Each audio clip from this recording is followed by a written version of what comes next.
देते हैं, प्रधानमंत्री नरेंद्र मोदी ने अमेरिकी राष्ट्रपति डोनाल्ड ट्रंप से कल देर रात मुलाकात की। इस द्विपक्षीय वार्ता के दौरान भारत और अमेरिका के बीच व्यापार से लेकर टैरिफ और टेक्नोलॉजी जैसे कई अहम मुद्दों पर चर्चा हुई।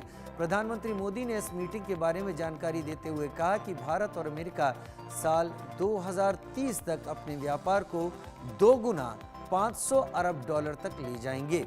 प्रधानमंत्री मोदी और ट्रंप ने एनर्जी, डिफेंस और टेक्नोलॉजी समेत द्विपक्षीय साझेदारी को व्यापक बनाने पर चर्चा की।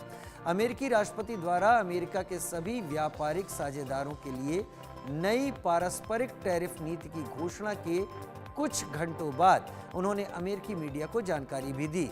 दोनों देशों के बीच व्यापार के कारण अमेरिकी बाजारों में रात भर तेजी रही। डॉ जोन्स 342.87 अंक बढ़कर 44,711.43 पर पहुंच गया। स्टैंडर्ड एंड पुअर्स 500 में 1% की तेजी देखने को मिली। वहीं एशियाई बाजारों में मिला जुला रुख रहा। जापान और चीन के बाजारों में गिरावट रही, लेकिन हांगकांग और कोरिया के बाजारों में तेजी रही।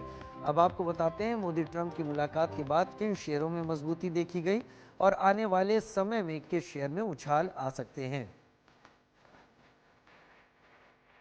तो किन शेयरों में मजबूती दिखी ये बता देते हैं आपको। ये मजबूती आप टीवी स्क्रीन पर टाटा स्टील में मजबूती दिखाई पड़ी है।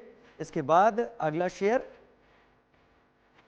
आईसीआईसीआई बैंक में मजबूती दिखाई पड़ी, जो आप देख पा रहे हैं। Mahindra and Mahindra automobile sector की कंपनी, उसके शेयर में तेजी दिखाई पड़ी। HCL टेक में भी तेजी दिखाई पड़ी है इस मुलाकात के बाद। टाटा मोटर्स में भी तेजी दिखाई पड़ी, जो पिछले कई दिनों से बताया जा रहा था कि काफी नीचे गिर रहा था। इसके साथ इंडसइंड बैंक, इसमें तेजी आई है। एक्सिस बैंक में भी मजबूती आई है इस मुलाकात के बाद। इन्फोसिस में तेजी आई है। इन्फोसिस जो कि सॉफ्टवेयर कंपनी है। किन शेयरों में तेजी आई है, तो टेक्नोलॉजी से जुड़े हुए शेयरों में तेजी आई है। एनर्जी यानी जो ऊर्जा के क्षेत्र में है उसमें तेजी आई है। और इसके साथ सेमीकंडक्टर्स, प्रधानमंत्री नरेंद्र मोदी का एक बड़ा सपना रहा है, इसके शेयरों में भी तेजी दिखाई पड़ी है। साथ ही ऑयल कंपनियों के शेयर्स में तेजी आई है।